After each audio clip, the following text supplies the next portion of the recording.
तो नमस्कार, मैं हूं शीतला तिवारी। दोस्तों, एक बार फिर प्रयागराज में रेड लाइट एरिया, जैसा कि आपने सुना था और आप खूब जो है जानते होंगे, अगर प्रयागराज शहर आए होंगे तो आपने मीरगंज का नाम सुना होगा। तो मीरगंज एक ऐसा जगह था, मैं आपको बता दूं उसके बारे में कि मीरगंज में जो है सोने चांदी की जो दुकानें थी वह ज़बरदस्त थी। यानी वह मीरगंज जो एरिया था, वह पूरा मार्केट जो है वह सोने और चांदी के लिए जो है वह एरिया जाना जाता था। यानी वहाँ तमाम जो है देश के कोने कोने से लोग आते थे सर्राफा व्यापारियों के पास, और उसके बाद जो है थोक रेट में जो है सोने चांदी की दुकान वहाँ होती थी, और वहाँ से सोने चांदी जो है खरीद करके उसके बाद लोग ले जाते थे, और उसके बाद अपना जो है तमाम जो सोनार जिसको आप बोलते हैं वह अपना बिक्री करते हैं। लेकिन वह मीरगंज एरिया जितना सोने चांदी के लिए जो है प्रसिद्ध नहीं थी, उतना वह जो है रेड लाइट एरिया के लिए प्रसिद्ध थी, यानी देह व्यापार के लिए। वहाँ तमाम औरतें और लड़कियाँ जो है देश के कोने कोने से आ करके और वहाँ जो है रूम रेंट पर जो है रूम वहाँ ले करके रहते थे, और उसके बाद तमाम जो है वेश्यावृत्ति का कार्य जो है चलता था। आपने यह देखा होगा, यह सुना होगा। उसके बाद आपने यह भी देखा होगा कि उसके बाद जो है तमाम एनजीओ वाले लगे इसको हटवाने के लिए, और उसी बीच में जो है कई हत्याएं हो गई। यानी तमाम पुलिसकर्मियों की हत्याएं हो गई, कुछ लोगों के संभ्रांत लोगों की हत्याएं हो गई,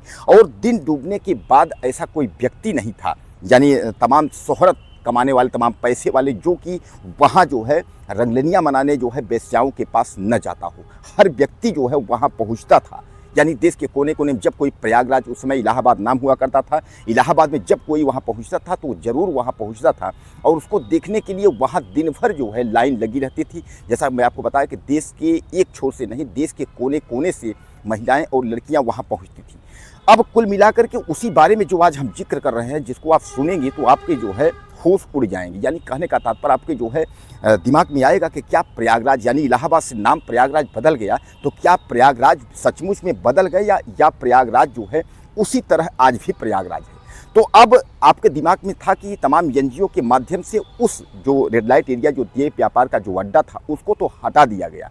लेकिन अब जो है जब आप शहर पहुँचेंगे तो शहर का एक अड्डा है, बस स्टेशन है, जिसका नाम है zero road bus stand. Zero road bus stand उतरेंगे, उसके बाद जब वहाँ से आप जो है चौक की तरफ चलेंगे, तो वहाँ से चौक आगे अब जब जाएंगे, घंटा घर पड़ता है, घंटा घर तक इन रास्तों में आपको जो है हाथ में झोला लिए हुए तमाम महिलाएं और लड़कियां टहलती हुई मिल जाएंगी। ऐसे में आपको जो है यह पहचानना मुश्किल हो जाएगा कि क्या ये संभ्रांत घर की औरतें हैं, यानी सामान खरीदने के लिए आई हैं, या देह व्यापार करने वाली यह औरतें हैं। यह औरतें जो है वह, चूँकि जब रेड लाइट एरिया यानी देह व्यापार का जो अड्डा मीरगंज बंद हुआ, तो वह जो है छिटक करके उसके बाद सड़कों पर आ गई। तो जैसा मैं आपको बताया कि जीरो रोड से लेकर के उसके बाद आप जाएंगे तो अग्रसेन चौराहा, अग्रसेन चौराहा से आगे जाएंगे, उसके बाद अजंता टाकीज, अजंता टाकीज से आगे जाएंगे तो उसके बाद जो है घंटाघर चौक। यानी यह जो सड़क है यह अब जो है बदनाम हो गई है, और यह प्रयागराज के जो लोग हैं वह हर कोई जो है दांत तले अंगुली बनाता है। यहाँ दर्जनों से ज़्यादा महिलाएं दिन भर सक्रिय रहती हैं। जैसा मैं आपको बता दूं कि यह एरिया जो है वह कोतवाली अंतर्गत आता है, यानी प्रयागराज का जो कोतवाली है थाना, उसके अंतर्गत यह एरिया आता है। और जीरो रोड की जो पीछे की, अगर हम जीरो रोड के सामने का अगर एरिया की बात करें, जो चौकी है, यह चौकी जो है वह बहादुरगंज और आपका जो है बादशाही मंडी, यानी यह चौकियाँ लगती हैं। मैं आपको बताऊं कि पुलिस के नाक के नीचे यह औरतें सुबह से लेकर के शाम तक जो है अपना धंधा बनाए रखती हैं। अब ऐसे में जो है तमाम रिक्शा बुक करके, रिक्शा वालों को पैसा दे करके, उसके बाद यह जो है धीरे धीरे रिक्शा से जो है चलती रहेंगी। और इनका नेटवर्क, जैसा मैं आपको बताया, केवल जो है जीरो रोड बस स्टैंड से लेकर के और उसके बाद घंटा घर तक, यानी सड़कों पर आते जाते इस तरीके से कम दिन भर में हजारों चक्कर यह जो है लगाते रहेंगे। कुछ औरतें और महिलाएं जो है वह पैदल सड़कों पर जो है धीरे धीरे चलती रहेंगी, और तमाम जो ग्राहक यानी दूर दराज से जो लोग आते हैं सामान खरीदने के लिए, या जो लोग शहर घूमने के लिए आते हैं, उनको शिकार बनाती रहती हैं। और ऐसा भी नहीं है कि लोगों के साथ लूट भी हो जाता है।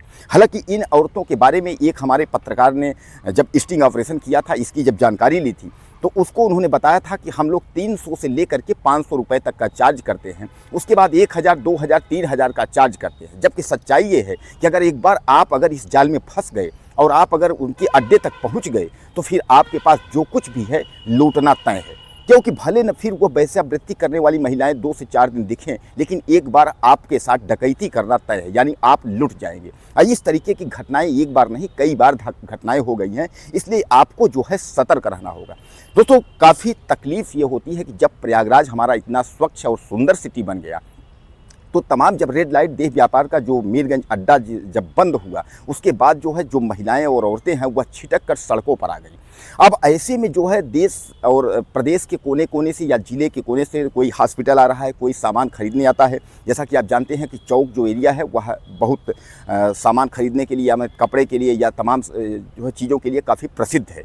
तो कहने का तात्पर्य ये है कि अगर वहाँ तमाम महिलाएं और लड़कियां अगर संभ्रांत घर की आएंगी तो लोग भी उनको उसी नज़र से देखेंगे, क्योंकि लोगों को तो पता नहीं है।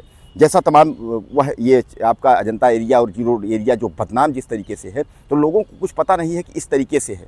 तो अब वहाँ के जो स्थानीय दुकानदार है वह काफ़ी दुखित है और उन्होंने साफ तौर पे कहा कि इन के वजह से, यानी ये जो वेश्याएं हैं जिस तरीके से यह जो है घूमती है सड़कों पर, इनकी वजह से जो है हम लोगों का जो है जीना दुर्भर हो गया है।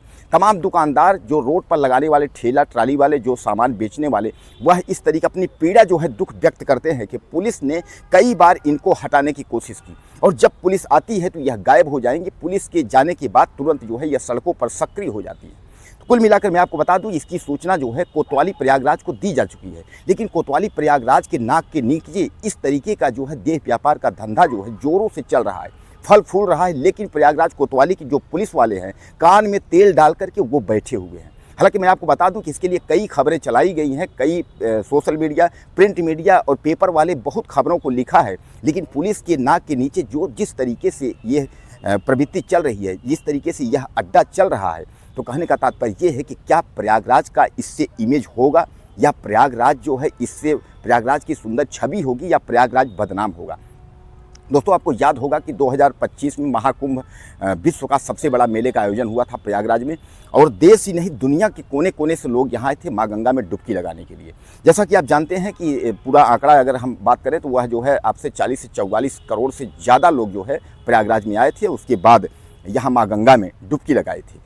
यानी प्रयागराज का नाम जो है वह देश नहीं विदेश के कोने कोने में है। लेकिन इस तरीके की जो छुटपुट घटनाएं हैं और जो तमाम इस तरीके की, चाहे अपराध जगत का हो चाहे देह व्यापार का हो, इस तरीके की जो छोटी छोटी बातें हैं वह कहीं ना कहीं दिल को जो है वह चुभो देती हैं। जैसा कि मैं आपको बता दिया कि कभी भी अगर आप आते हैं प्रयागराज घूमने के लिए आते हैं तो आप इन एरिया में आप सतर्क रहें। यानी कहने का मतलब ये है कि आप जो है कभी भी जीरो रोड बस स्टैंड पे आते हैं, यहाँ उतरते हैं, तो बस स्टैंड से लेकर के मैंने जो आपको बताया कि अग्रसेन चौराहे होते हुए अजंता होते हुए उसके बाद चौक तक, इस सड़कों पर आप जो है सतर्क रहें।